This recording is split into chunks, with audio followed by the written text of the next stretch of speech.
Então, com isso, olha, se eu tenho um gráfico, eu respondo facilmente um monte de coisa. Por exemplo, essa função pode ser injetora? Não. Se eu pensar geometricamente, uma reta aqui, ó, toca esse gráfico em quantas partes? 4.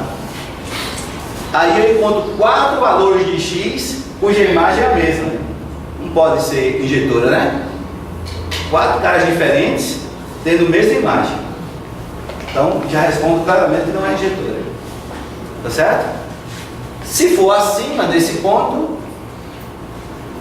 tá bom? Toca em 2 pontos.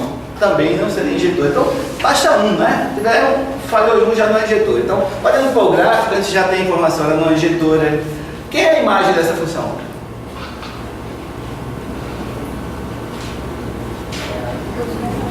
Os reais, imagem. Os reais, positivos. Né? Você veja que os valores de y que estão sendo associados só são esses valores que vai do 0, que é 1 menos 1, 1. Né? Esses valores aqui, ó. Certo? Isso aqui.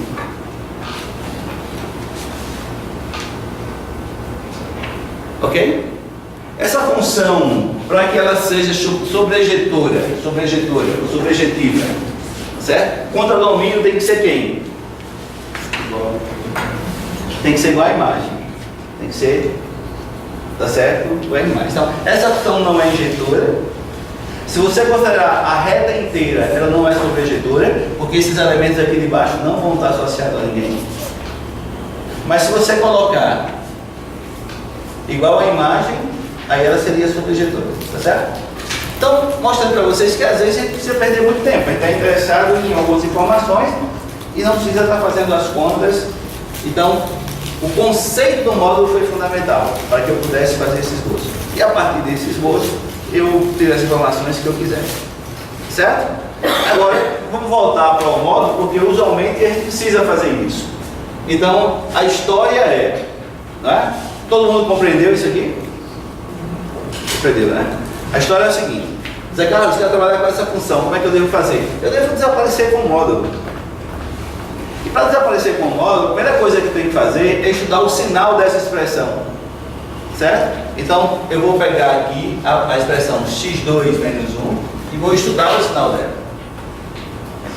Vocês já me disseram que os zeros são 2, menos 1 e mais 1, não é? Então, menos 1 e mais 1. Isso é uma parábola com A igual a 1, portanto, com cavidade cortada para cima. Né? Então, já sei que é isso aqui. Portanto, o sinal foi determinado. É positivo aqui e negativo aonde? Isso é o que eu preciso para trabalhar com o módulo. Feito isso, a gente escreve a função f de x, né? Geralmente a função vai ser dada por mais de uma expressão, porque o módulo, quando você abre, né, ele usa o fato de ser maior que 0 e menor, tá certo, que 0. Então f de x vai ser dada uma função da seguinte forma: se o x, onde é que ela é positiva? Maior ou igual que 1 ou menor ou igual que menos 1, tá certo? Então, se o x for menor ou igual que menos 1 ou o x for maior ou igual que 1, a função é positiva. Então o módulo dele é quem? Ele mesmo, certo? Então seria x2. Agora, se tiver entre menos 1 e 1, a função é o quê? Negativa, tá certo? Então, se o x for maior que menos 1, menor que 1, a função é negativa, portanto, o módulo dele é quem? Menos ele, tá certo? Então, seria menos x2 menos 1. Está aí a função seu módulo. E é isso que a gente sempre tem que fazer para estar interessado, tá certo? Em trabalhar com módulo. Apareceu ali dentro, o cara tem que estudar o sinal, certo? Então, essa função e essa são as mesmas, tá bom? Pois não. Oi? Seria x quadrado. É porque você não viu, mas aqui tem um sinal de imagem, né? Certo? A de cima, aí eu errei, não acredito agora. Ok. É menos 1, ele está me reclamando com propriedade, é menos 1. Certo? Eu queria enganar ele, mas ele me quebrou o canto de cima. Tá claro, gente? Então, veja o seguinte. Quero fazer o gráfico dessa função agora. Agora já não é mais módulo. É uma função dada por duas expressões. Como é que eu faço? Tenho para cá. Certo?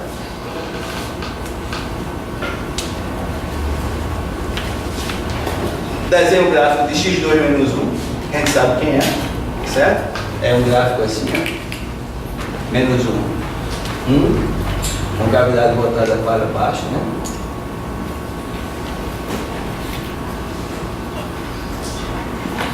Certo?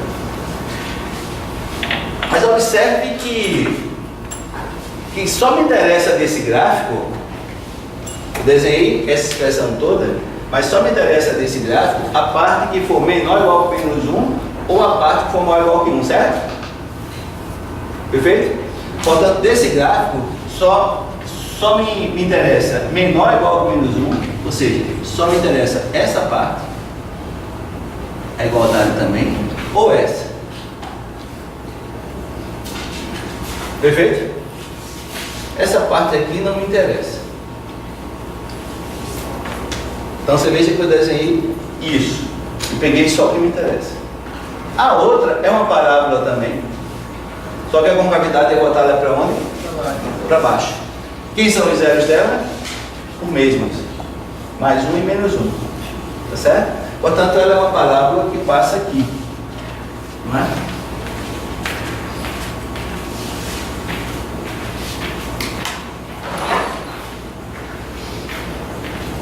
Ela é uma parábola com cavidade voltada para baixo. Não é? Perfeito? Isso aqui é o gráfico dessa expressão. Mas me interessa o quê? Só entre menos 1 e 1. Entre menos 1 e 1, a parte do gráfico que me interessa é essa parte de cima, perfeito? Então eu tenho essa expressão. Então isso aqui é o gráfico de f de x igual a módulo de x2 menos 1.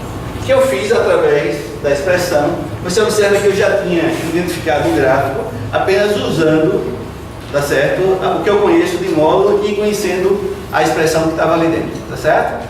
Isso pode ser usado para você fazer conta rápida, fazendo exercício em casa, tá certo?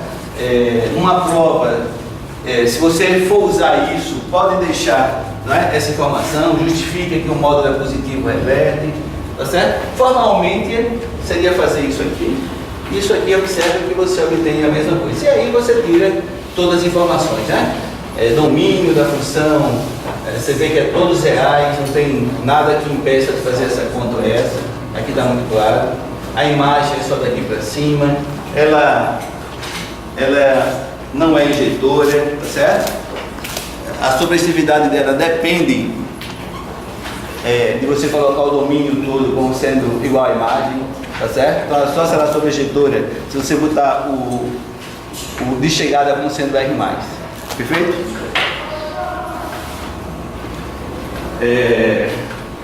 Então aqui a gente tem que o domínio da F é igual a R. Acho que isso não teria um problema para ninguém, né? Não tem nada que impeça de fazer essa conta, nada que impeça de fazer essa conta, os reais.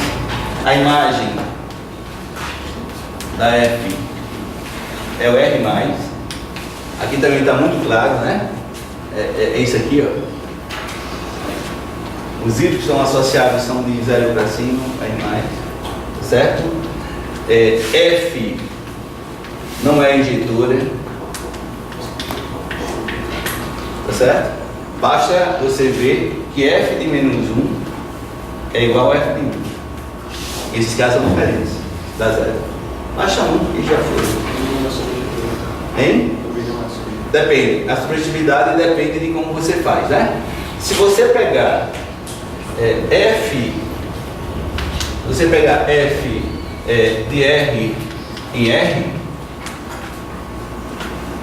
pegar o segundo conjunto como sendo esse, ela não é sobrejetora. Porque você me disse que a imagem é R+. Ela só é sobrejetora se o codomínio for igual à imagem. Depende do domínio que eu estou. Não. Depende essencialmente da imagem. Se você trocar isso aqui por R+, acabou. Isso ela vira sobrejetora. Certo? Estão entendendo o que eu estou falando? Se eu botar sobre R, ela não é sobrejetora, porque vai ter todos os negativos que não tem imagem. Né? Qualquer número negativo que você pegar aqui não tem imagem. Tá certo? Tá claro, gente? Muito bem. Para a gente finalizar, não é?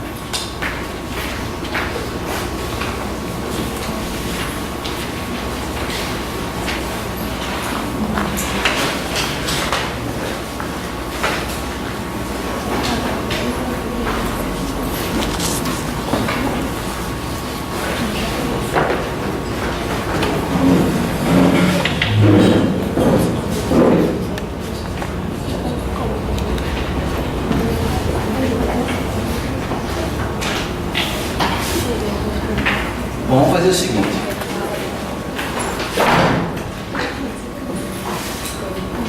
Suponha que eu tenho uma função f de A em B, com a hipótese de que f é injetora. Às vezes nós usamos para representar isso, dizer que f é 1 a 1. Certo? Vocês ouvirem falar por aí que f é 1 a 1, é a mesma coisa de dizer injetora. F é sobrejetora. Certo? Então, nessas condições, existe uma função g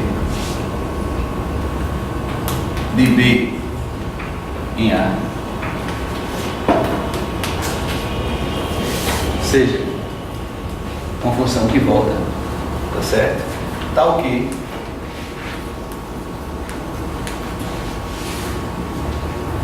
G bola F é a identidade em A e F bola G é a identidade em B. Estou dizendo é o seguinte: se você tem, né, essas condições, eu garanto que existe essa aplicação, tá certo? Veja que G volta, né? F é de A em B e G é de B em A. A composição, se sai de A, vai para B, quando você aplica G, você volta, ou seja, a composição é de A para A, tá certo? E aí, isso é a aplicação da identidade, ou seja, ela pega o X e leva no X, certo? Essa aplicação é chamada, quando existe, ela é chamada inversa, tá certo? A inversa da função f. A gente consegue mostrar que ela é única.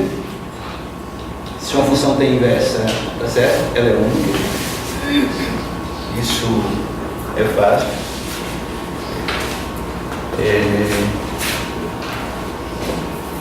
Rapaz, depois que o cara escreve no seu giz, o cara não quer saber do outro não.